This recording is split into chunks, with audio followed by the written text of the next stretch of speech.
आपकी मदद कर दूं कदर आपा? मुझे भी कोई काम बता दें, मिलकर जल्दी निपटा लेंगे। क्या करना है? जरूरत नहीं है, हम माँ बेटी संभाल लेंगे। ठीक है कदर आपा।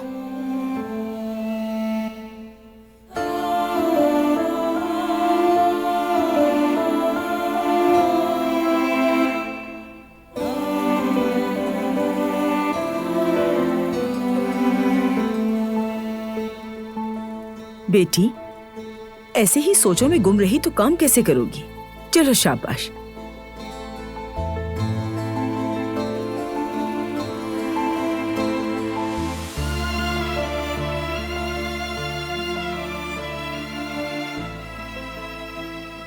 बारान की जिंदगी से और उसकी दुनिया से मैं आहिस्ता आहिस्ता मिटती जा रही हूँ।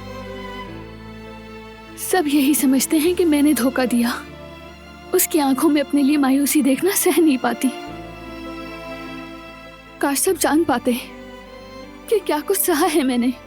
मेरे दिल ने कैसा इम्तिहान दिया है, शायद ये जानकर तभी खफा ना होते मुझसे। लेकिन मैं किससे कहूँ? हर दुख अपने अंदर दफन करना, बदनामी सहना लाजिम हो चुका है। बस अगर वो ठीक है तो ठीक है, लोग चाहे जो समझे।